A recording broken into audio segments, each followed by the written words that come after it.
Bien, bonjour. Vous m'entendez? Bonjour et merci d'être aussi nombreuses et nombreux présents pour cette présentation.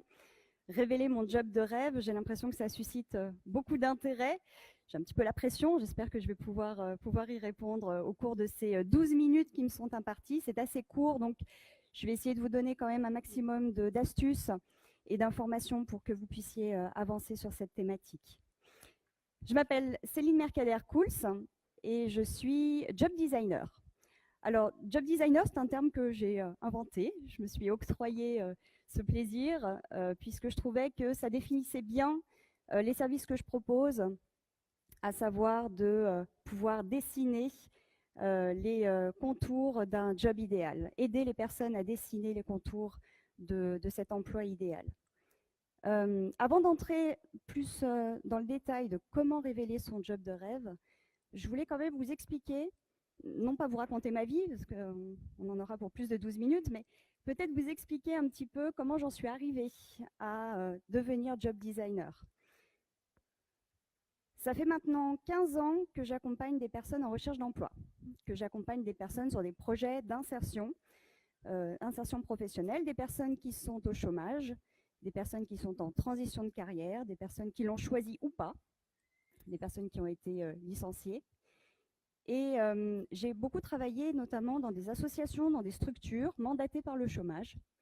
Et je me suis rendu compte qu'il y avait deux types de publics. Il y a les personnes qui souhaitent ardemment retrouver un emploi dans leur job et que je peux accompagner sur de la méthodologie de recherche d'emploi. Et il y a les personnes qui émettent des doutes.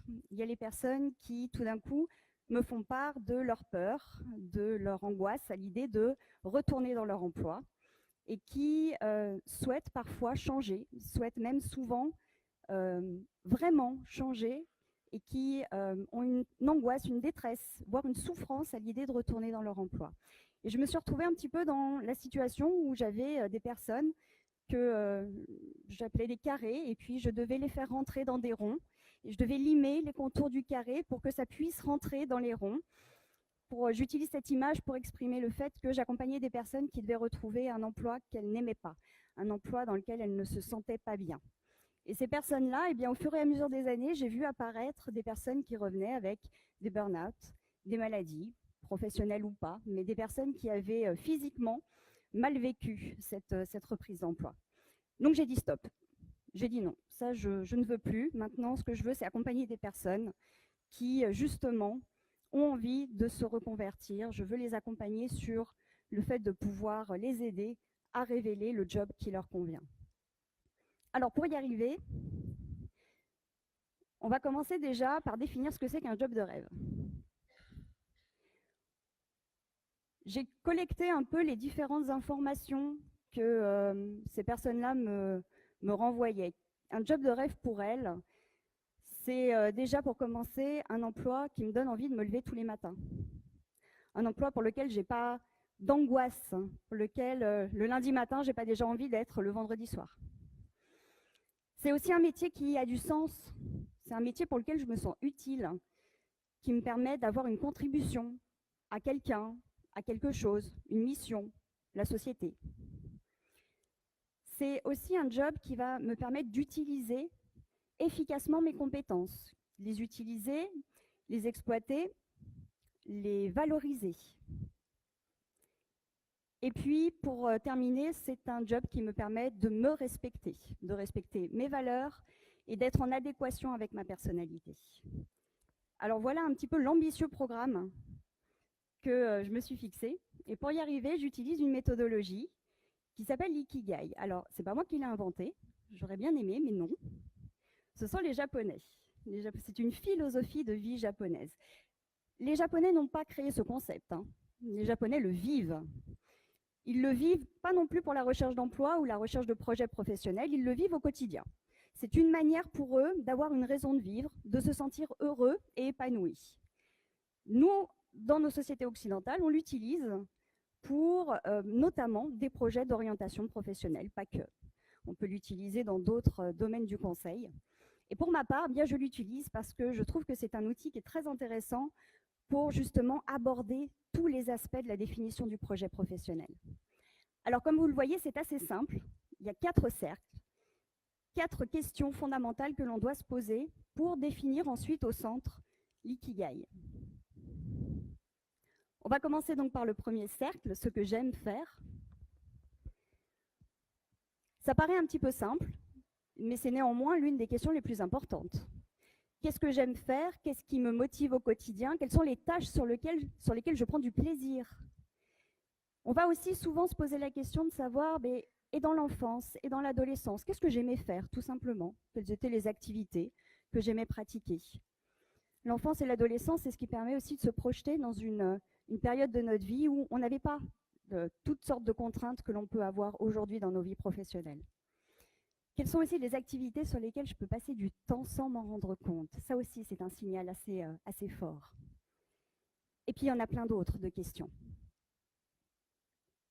Le deuxième cercle, ce sont mes talents. Où est-ce que je suis douée? Quelles sont mes compétences particulières? Qu'est-ce que l'on me reconnaît comme étant un don? Là, souvent, on a un blocage. Les personnes ont soit du mal à identifier quels sont leurs dons, soit elles le font tellement naturellement, avec tellement d'évidence, que du coup, ça devient difficile de les formaliser et de les exprimer. Le moyen ici, je dirais le plus facile, c'est d'aller interroger l'entourage. Parce que souvent, ce sont les proches, les amis, la famille, les anciens collègues, qui vont pouvoir nous aider à identifier quelles sont nos zones de talent. On peut aussi s'interroger sur nos plus grandes fiertés. J'aime bien aborder aussi cette thématique de quoi je suis fière. Qu'est-ce que j'ai mené dans ma carrière professionnelle ou extra-professionnelle, dans ma vie privée? Qu'est-ce que j'ai réalisé qui m'a rendue très fière? Et là, on va pouvoir aussi déterminer où sont les zones de talent. Ces 2 premiers cercles, ce sont des cercles très introspectifs. On va vraiment creuser au travers d'un questionnement pour aller chercher ces différentes informations. Le troisième cercle, il est un peu intermédiaire. Il est entre l'interne et l'externe. C'est ce dont le monde a besoin. Le monde a besoin, ce sont 2 aspects. Le premier, c'est qu'est-ce qui aujourd'hui est important sur le marché de l'emploi, par exemple? Quels sont les métiers porteurs? Quels sont les secteurs qui recrutent, qui expriment un besoin du marché, un besoin du monde? Et puis, c'est également interne dans le sens où on va aussi aborder la question des valeurs. Quelles sont mes valeurs et qu'est-ce que je veux, moi, porter comme combat? Qu'est-ce que je veux porter comme mission? À quoi est-ce que je veux contribuer dans le monde? Qu'est-ce qui fait du sens pour moi? Ça répond à la question souvent des personnes qui me disent « moi, je veux me sentir utile ». L'utilité, elle peut être justement vis-à-vis des besoins du monde. Et enfin, le dernier cercle, qui est le cercle le plus pragmatique, qui est le plus terre-à-terre et qui est probablement le plus important. C'est est-ce que ce projet que j'ai identifié, ces projets que j'ai identifiés vont me permettre de vivre? Est-ce que je vais pouvoir en tirer une rémunération suffisante? Est-ce que les salaires proposés correspondent à mes besoins? C'est aussi une manière assez pragmatique, c'est aussi est-ce que les horaires me conviennent? Est-ce que l'environnement de travail me convient? Donc là, on est sur des aspects vraiment pratiques. Et là, pour répondre à cette demande pratique, on va utiliser une méthodologie pratique, c'est-à-dire qu'on va faire des enquêtes de terrain. Donc ça se prépare, ça se travaille, on met en place des questionnaires, on met en place des cibles à aller contacter, et puis on va faire ce qu'on appelle des entretiens d'information. On va rencontrer les cibles que l'on vise, c'est-à-dire je vise un poste de wedding planner, ok, eh bien on va aller rencontrer des wedding planners, puis on va leur poser des questions. On va rencontrer des potentiels clients, on va rencontrer des potentiels fournisseurs, on va faire un panel global de collecte d'informations pour déterminer si ce job-là, dans la réalité, dans la confrontation au réel, correspond à mon idéal de job. Et au centre de tout ça, au centre de ces 4 cercles, eh bien on va retrouver mon ikigai, c'est-à-dire mon job de rêve. Alors, comme ça, sur le papier, ça a l'air simple, hein, on met les 4 cercles ensemble, et puis au centre de tout, il y a l'ikigai. Dans la pratique, ça ne l'est pas aussi simple parce que vous avez des listes, vous repartez avec des listes, des schémas, des flipcharts, plein d'informations dans tous les sens, mais ça, il va falloir le synthétiser. Donc là, il y a un gros travail de synthèse et de sélection. Il va falloir aussi choisir, qui va vous permettre d'identifier votre Ikigai. L'ikigai, c'est vraiment ce qui est au centre de tout et ce qui va venir répondre non seulement à vos aspirations, mais également aux exigences, aux diverses exigences et contraintes. Donc voilà un petit peu quelques informations pour apprendre à révéler votre job de rêve. Par rapport à ça, j'ai 2 mauvaises nouvelles, mais qui n'en sont pas, sinon je ne le dirais pas. La première mauvaise nouvelle, c'est que l'ikigai est mouvant. Donc ça signifie que ce que vous allez travailler aujourd'hui, ce que vous allez identifier comme étant votre job de rêve aujourd'hui, eh bien peut-être que dans quelques années, il aura changé. Sûrement même, dans quelques années, il aura changé. Il aura évolué parce que nous évoluons, nous ne sommes jamais les mêmes de 0 à 100 ans. Je suis ambitieuse en disant 100 ans, mais pourquoi pas. Pourquoi c'est quand même une bonne nouvelle? Parce que ça veut dire que ça va nous obliger à être à l'écoute de nos aspirations, l'écoute de nos envies, l'écoute de nos valeurs, pour pouvoir non pas changer à chaque fois d'ikigai, mais simplement le réajuster, le réévaluer et faire en sorte qu'on soit constamment finalement dans une bonne adéquation avec nous-mêmes et avec nos valeurs. Donc ça, c'est une première bonne nouvelle. Ça nous oblige à faire du développement personnel. Et puis, la deuxième mauvaise nouvelle, c'est qui n'en est pas, bien sûr, c'est que chercher ensuite un emploi, parce que définir son projet professionnel, c'est la première étape, mais la deuxième étape qui est également très importante et ô combien impliquante, eh bien, c'est d'aller chercher ensuite l'emploi et d'aller s'insérer sur le marché du travail une fois qu'on a défini son nouveau projet professionnel. Et cette étape-là, eh bien, elle est compliquée aussi, parce que quand on s'est lancé dans une formation, qu'on est débutant, alors qu'on a parfois plus de 40 ans, j'ai accompagné des personnes dans une reconversion totale qui avaient plus de 60 ans et qui étaient quand même débutantes. Eh bien, ces personnes-là, il faut aussi les accompagner dans un projet d'insertion professionnelle. Mais là où c'est une bonne nouvelle, c'est que même si c'est un projet compliqué, toutes les personnes que j'ai accompagnées dans des projets de réinsertion professionnelle, de réorientation professionnelle, avaient à un moment donné, de façon presque magique, su développer une énergie et une motivation incroyable. Et ça, pour un accompagnant, pour un conseiller, c'est quelque chose d'extrêmement valorisant. C'est aussi la raison pour laquelle j'ai décidé de créer MyIkigai pour pouvoir accompagner ces personnes-là. Et ça, c'est une chose que je peux vous garantir, c'est qu'une fois que vous avez trouvé votre job de rêve, même si ça vous fait peur, même si ça vous angoisse, même si vous avez l'impression que c'est une montagne énorme à gravir, déjà d'une, on ne regarde jamais le sommet de la montagne, on regarde les étapes intermédiaires, parce que sinon, si on regarde le sommet, on n'y va jamais. Mais je peux vous garantir que l'énergie que vous allez déployer à ce moment-là, elle est sans aucune mesure et que vous allez vraiment vous surprendre vous-même de votre capacité à pouvoir gravir ces étapes les unes après les autres. Donc, ayez confiance en vous. Le premier travail, qui est le premier travail de définition, est un travail qui est capital et ensuite, ça va rouler. Voilà, je suis à votre disposition si vous souhaitez des questions.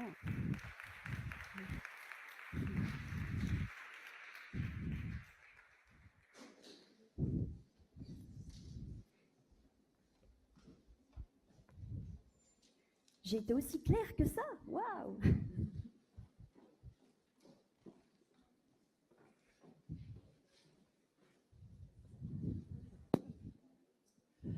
Je voulais savoir si ce job de rêve, est-ce que le parcours est pardon, plus difficile en création d'entreprise que pour une recherche d'emploi en tant que salarié? Non, il est aussi difficile. Non, en réalité, je me rends compte assez souvent que ce processus d'interrogation autour d'une nouvelle orientation professionnelle est assez rapidement orienté vers une création d'entreprise. J'ai beaucoup de personnes qui finalement s'intéressent à la création d'entreprise au travers de ce processus-là. Après, une fois qu'on a le projet, l'idée de l'ikigai, c'est d'identifier un projet. Après, c'est de l'administratif, quelque part. C'est de l'administratif pour de l'insertion professionnelle, où on définit des outils marketing, une méthodologie, ou c'est de l'administratif sur comment est-ce qu'on crée une entreprise. La seule petite différence, c'est que quand les personnes partent sur un projet de création d'entreprise, Moi, je travaille aussi beaucoup sur, attention, est-ce que vous avez les compétences entrepreneuriales? C'est à rajouter aussi dans la définition du projet, parce qu'il y a quand même ce petit point à vérifier, à valider avant.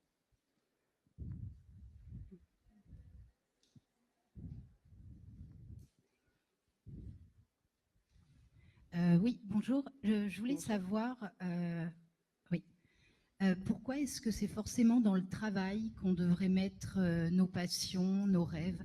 Est-ce que c'est pas possible d'envisager que le travail, ce soit une source de rémunération, qu'on y soit à l'aise, qu'on se sente compétent et que nos passions, finalement, on les réalise à l'extérieur? J'ai l'impression que c'est un peu culpabilisant pour plein de gens de se dire, mince, il n'y a pas ma passion, mes rêves dans mon travail, mais en fait, je suis quand même assez confortable. Ouais. Et j'ai autour de moi plein de gens qui ont honte d'être tranquille et de pouvoir faire d'autres choses à côté. Et je me demande si, des fois, le job de rêve, c'est pas celui qui nous laisse du temps et qui nous permet de faire les passions à côté. Une passion dans le travail, ça peut devenir finalement contraignant. Je suis entièrement d'accord avec vous. Je suis entièrement d'accord avec vous. Et c'est vrai que, pour ma part, ces personnes-là, je ne les vois pas. Elles ne viennent pas me voir. Après, il y a beaucoup de personnes qui, au final, décident que, effectivement, leur emploi, c'est leur emploi et que leur passion, eh bien, ça va se dérouler en dehors du cadre de l'emploi. Moi, pour ma part, j'aide les personnes qui ont envie que leur passion, ce soit dans leur job, dans leur expérience professionnelle. Mais il y en a pour tout le monde. Et je suis tout à fait d'accord avec vous, il n'y a aucune pression à se l'imposer. On ne doit absolument pas chercher à tout prix à ce que le job soit le job idéal.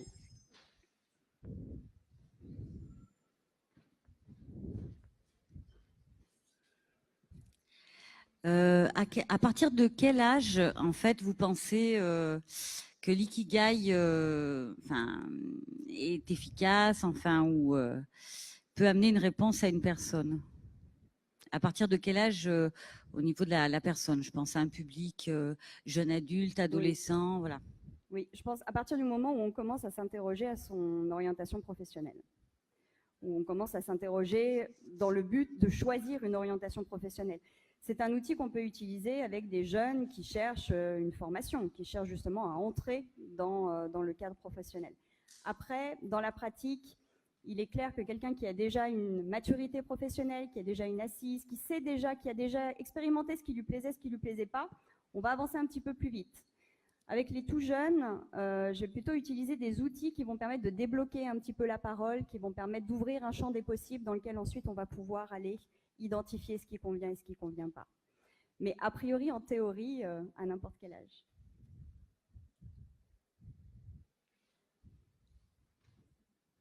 Bonjour. Bonjour. Ma question, c'était, est-ce qu'il y a un travail à faire avant de se lancer dans un projet comme celui-là? Je me lance pas, est-ce que je vais creuser plus loin? Est-ce qu'il y a des questions à se poser avant? Bien sûr. Il y a des questions, moi j'accompagne des personnes qui reviennent d'un burn-out ou d'une maladie par exemple. Il y a déjà une question par rapport à la santé physique et psychique. Est-ce que tout est OK, en tout cas suffisamment pour pouvoir se lancer dans un travail qui est très prenant, qui demande une implication très importante? Ça, c'est la première chose. La deuxième, elle est aussi très pratique, c'est est-ce que je parle souvent de 3 variables. Pour se lancer dans une reconversion, pour moi, il y a 3 variables importantes. C'est le temps, l'énergie et les finances. Et ça doit être évalué. Je ne pars pas dans un projet de reconversion avec des personnes qui n'ont pas les finances pour se lancer dans la formation du métier qu'elles désirent, par exemple. Où mon travail, moi, ça va être de les alerter, de leur dire, attention, là, vous partez dans un projet qui risque d'être compliqué au vu de votre situation. Il y a des personnes qui, financièrement, n'ont pas de revenus. Donc, comment est-ce qu'elles vont pouvoir se lancer dans une formation si elles ne peuvent pas payer les factures? Et puis, il y a des personnes qui sont très occupées, qui travaillent déjà à 100%, qui ont déjà une activité extra-professionnelle assez importante. Donc, ces personnes-là aussi, je les alerte. Est-ce que vous vous êtes posé la question du temps et de l'énergie que vous allez pouvoir consacrer à ce projet-là? Donc oui, il y a tout un tas de questions déjà en amont à se poser pour valider que l'entrée dans le processus va pouvoir se faire et va pouvoir se faire efficacement. Et c'est un projet d'ailleurs qui peut être rapide, comme il peut prendre du temps. Et c'est aussi à chacun d'évaluer quel est le rythme que vous pouvez accorder à ce projet-là. Du coup, je ne sais pas si c'est très correct comme question, mais au vu du temps, des finances, est-ce que, par hasard, c'est le genre de projet qui peut être engagé avec Pôle emploi? Alors, c'est peut-être plutôt à Pôle emploi qu'il faut poser la question, mais vous disiez que vous travaillez avec des demandeurs d'emploi ou... Oui. Voilà. Est-ce que c'est un moment où on a plus de temps? Alors oui, en parallèle, bien sûr, en parallèle d'un accompagnement à Pôle emploi, oui, oui, bien sûr, ça peut. J'ai même envie de dire que ces périodes-là d'inactivité sont des périodes de chance. En tout cas, moi, j'ai envie de les voir de cette manière-là. C'est la chance de pouvoir, à un moment donné, se poser et de prendre le temps. Ce qui n'est pas toujours, on est tout le temps en train de courir dans tous les sens, on a toujours plein de choses à faire. Ok, bon, bah, je suis sans emploi, c'était pas forcément voulu, c'était même une période douloureuse. Bon, qu'est-ce que j'en fais? Eh ben, j'utilise ce temps. J'utilise ce temps qui est à ma disposition pour pouvoir me poser des questions, pour pouvoir me faire accompagner sur quelque chose de nouveau.